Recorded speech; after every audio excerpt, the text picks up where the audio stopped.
Welcome to the Wealth and Purpose podcast, where people who are led by their hearts come to learn the secrets to creating wealth in a way that feels really good and live their purpose fully in the process. I'm your host, Patty Lennon. I'm an ex-type A corporate banker turned intuitive business coach. I'm also a wife, a mom to 2 preteens, a professor, Girl Scout leader, and well, hey, you get it. Like you, I wear a lot of hats. Whether you're looking for inspiration to get started or strategies to get growing, I am here to help you create abundance in every area of your life and business. Welcome. Hey there, welcome to this episode of the Wealth and Purpose podcast. I am your host, Patty Lennon. And today I want to talk to you about something that's been really alive in my circle, at least, in my Facebook page, people I'm talking to, and in part because where I live in Connecticut, they're going to start reopening Connecticut, I guess, May 20th.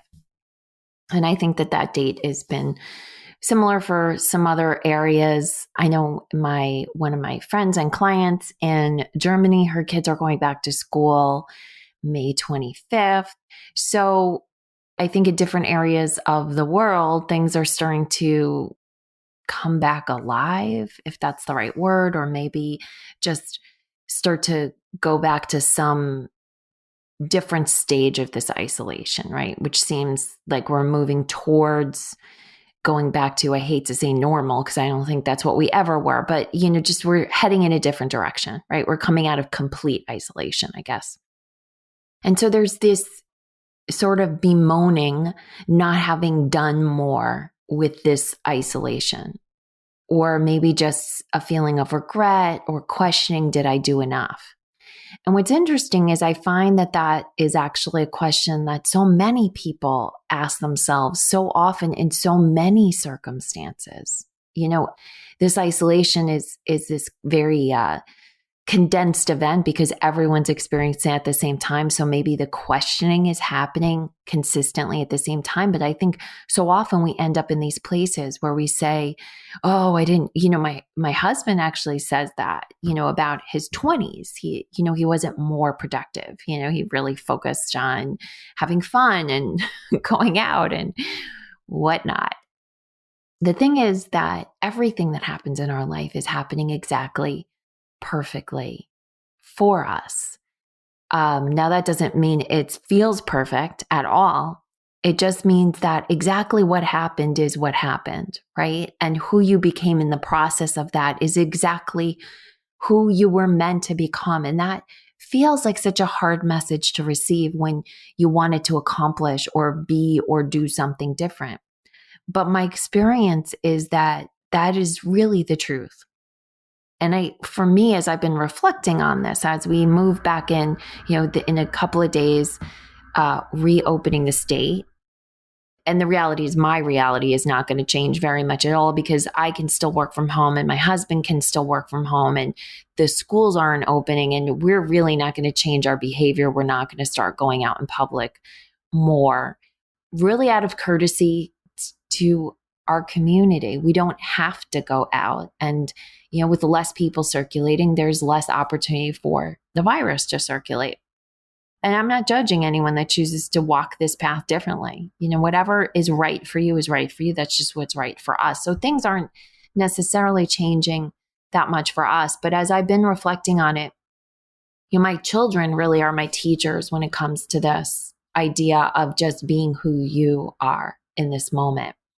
Because for the longest time, I really questioned myself as a mom for lots of different reasons that some I've spoken about on the podcast, some I haven't. But, am I good enough? Am I good enough? Did I do enough? Blah, blah, blah. And, the first time that really came to light for me was when my mom died because she had filled in a role that I considered good mothers fill. But because she was doing it, I felt okay with the fact that I wasn't. And it was the role of baking cookies and spending long times on puzzles or nonsense or building Legos. Like she just had unlimited time and patience for my kids in a way I just didn't. And so when she died and suddenly that gap was there, I really, pointed it as a deficit of mine. And it took me a long time to just realize that's just not the mom that I was, right? And interestingly enough, that once especially around the baking was a big one because it's a integral part of most of the women in my family. Most of the women in my bloodline are amazing bakers and amazing cooks. And my sister said this once, that she realized that, the way she shows love is through food. And that's what my mom did. She actually could infuse things with love. Like when you ate what she made, you just felt not just that the food was delicious, but that someone really cared for you in this really deep way.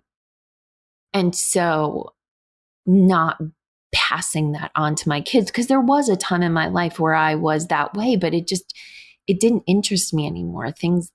My mind and doing things with creating, teaching and writing and doing all things like that were really more compelling for me than that stuff was. And I was just super busy. So slowing down the way that she would be able to slow down with the kids just didn't feel available to me. But once I had come to be at peace with that, the most interesting thing happened, which was I realized that my cousin, Amory, who I've talked about before here, she's like so many things to me. She's a sister, she's a surrogate, so many things to my kids. She stepped in and was able to easily do that with my kids, to pass on that baking and that love of creating with ingredients. But until I forgave myself and made space for the fact that that just wasn't me, that opportunity for them to access that a different way wasn't available. And so, and over again, my children, as they've grown, they're 12 and 14 now, they are so different as beings. They are such different human beings. And it is so clear to me that my parenting has not created this essence that is them. They came with a trajectory of who they were becoming. And at best, I've realized my job is to just not get in the way of it, but certainly not to, I'm not the one to design it, right? And I think as parents, we put a lot of pressure on ourselves to design life for our kids. And then it's the same pressure that I think most adults put on, that they have this vision of what the most productive, healthy version of themselves is. And unless we're living up to that somehow we've missed the mark, where there's just so much nuance and gray area. And really it's those gray areas that really where we find all the lessons, where we find the growth, where we find the experience. It's truly the journey and not the destiny, right? Or not the destination, I should say. So in this time of isolation, what has been so fascinating to me is watching my two kids navigate this. And so going into it, when we realized they weren't going to be going to school physically and that they'd be learning from a distance, what I said to both of them was like, look, this is a different environment. And you do not know who you're going to be in this environment. And just understand whoever you are is going to be okay. And whatever you do is going to be okay. And that we'll do this together. And that the goal isn't to get, high marks. The goal is to navigate this time in your life that you'll probably never experience again and see what calls to you. See where you're taken naturally when you don't have this sort of created environment of school to show it to you. But what I've always known is I'm not a homeschool teacher. I am not that. And so I give so much credit to parents that do find that calling and really create this environment where their children just are self-led in learning. I'm not that person, because that really does require a parental container. I can't be that. So that wasn't what I was suggesting to my kids.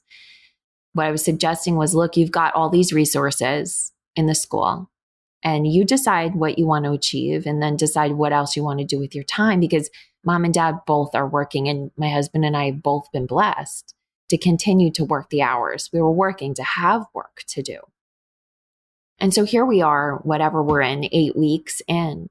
And as I reflect, my daughter has learned so many things. She created a mural on her bedroom wall. She taught herself to bake bread from scratch. I kid you not.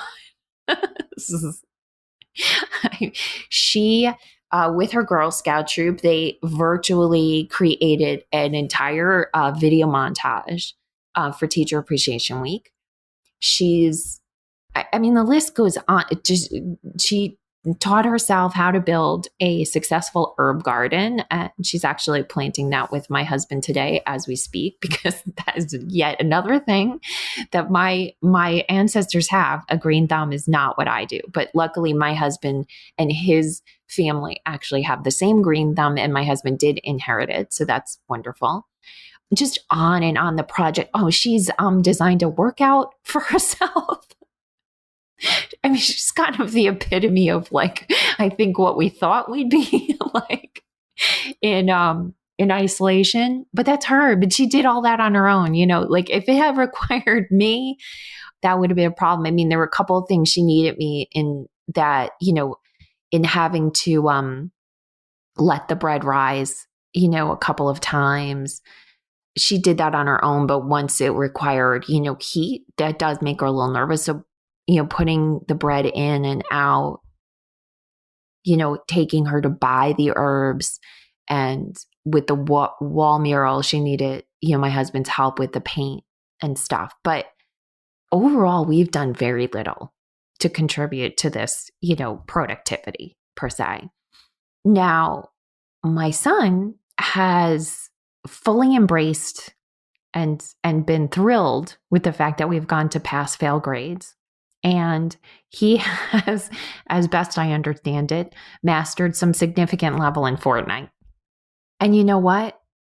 That doesn't look any different to me. Their experiences do not look any different to me because they're both happy.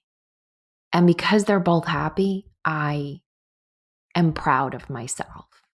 I really am. And it's not because I made them happy. It's not that. I'm happy because, or I'm proud of myself that they're happy because what I didn't do was try and engineer something in this time, right? I didn't try and make it be something. Now, what's also happened, which I am really also thrilled with, is every week my children have days that they cook dinner, and they're 100% responsible for the menu. We only shop every 2 weeks, so they have to have it planned out, what ingredients they're going to need if we don't have them in the house. They've been researching things. My son loves to grill, so he researches different ingredients for different marinades. That's what's been really calling to him. And he's, over the last 8 weeks, ended up taking on more dinners because besides doing dinner, then there's other nights where if you haven't cooked that you have cleanup duty, and he hates cleanup. And so he's traded with his sister. And because she doesn't really like heat, she's found it less stressful to do the cleanup than to do cooking and constantly having to interrupt my husband and I to move things in and out of the oven. And so they found this balance. Now, this didn't come from some big idea of productivity that I had for our family. It came from just frustration because as independent as they are, there is stuff I've needed to help them with schooling. And I have, where my son is concerned, for sure, had to, stay on top of what's due and where are you with all of this. And, there's certain things they were learning that really did need help. My son was navigating Shakespeare, and that really isn't something I think that a 14-year-old should have to do on their own. So there was extra work on my plate. I was also doing a launch at the start of this, which was crazy. And, then also shifting the way I was coaching and giving all of my clients full access to me and saying, don't hold off calling me. Call me when you need me, and just being more available, as well as, launching the receiving school and having a whole new community to support. My plate was a lot more full and I needed help. And I just said, here's how it's going to work.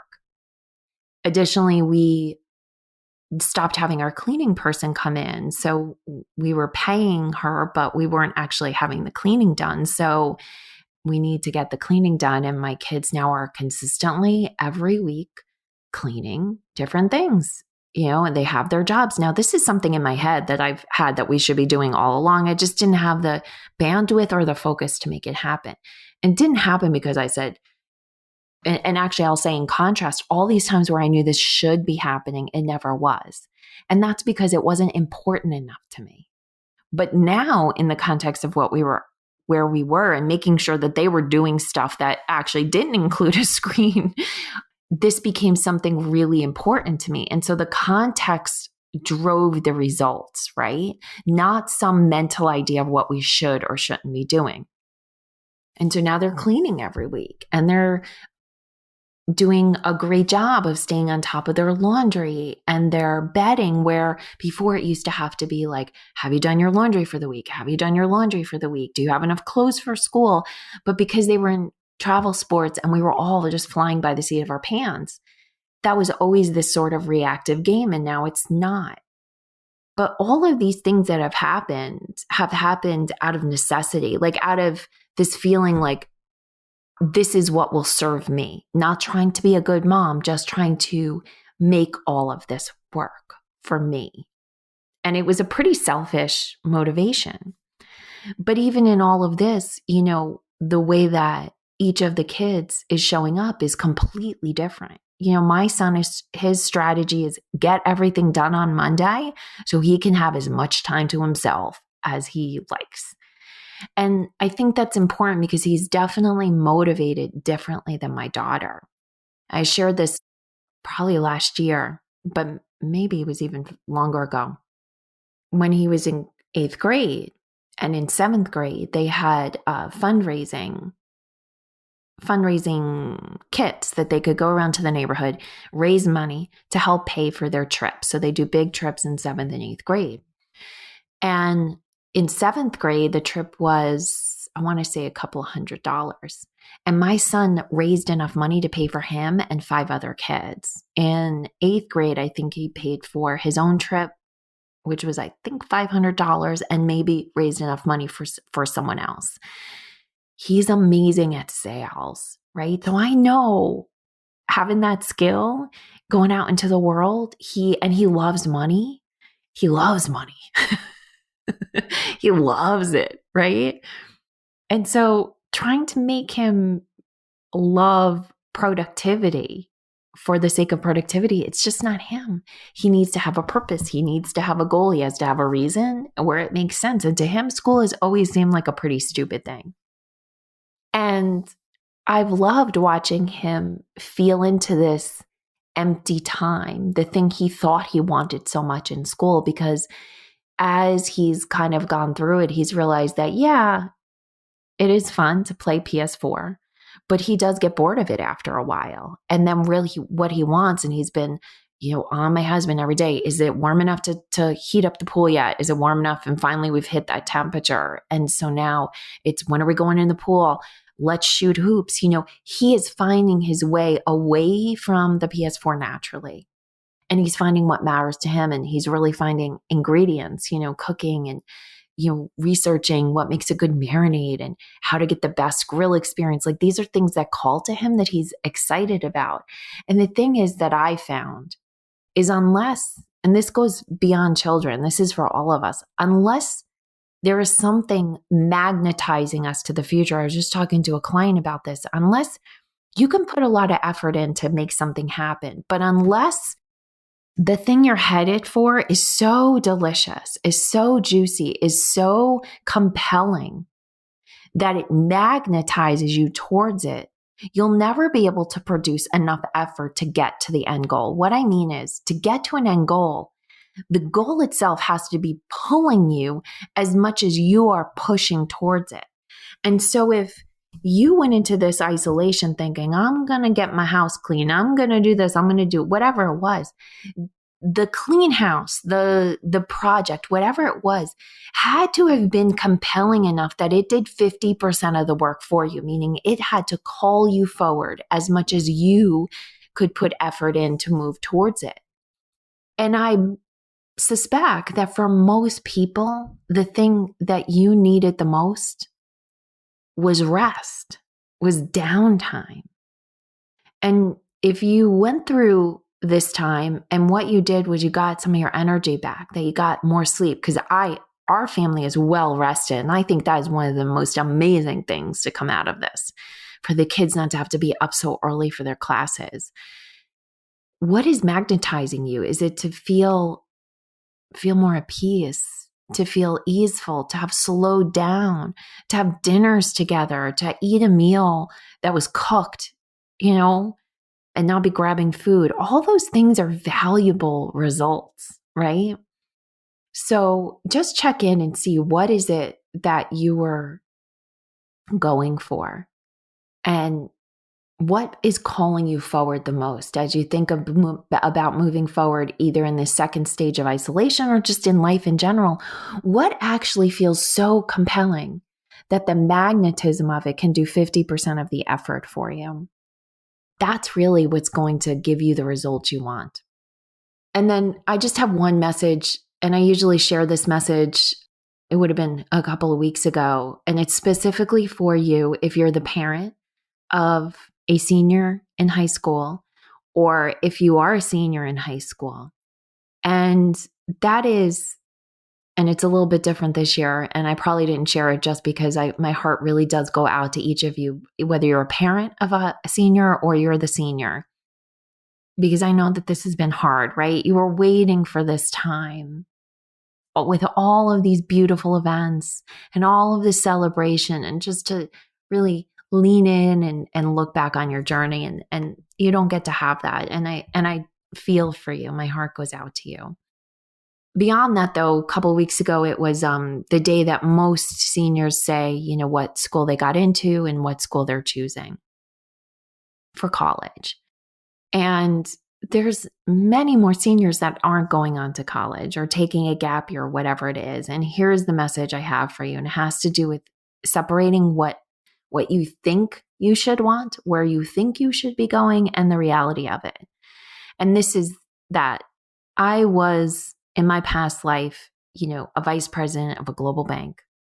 And now for the last 10, 11, 12 years, I have been coaching people on achieving results that they want for themselves, to creating lives and businesses that feel good, to finding ways to make money that feel good.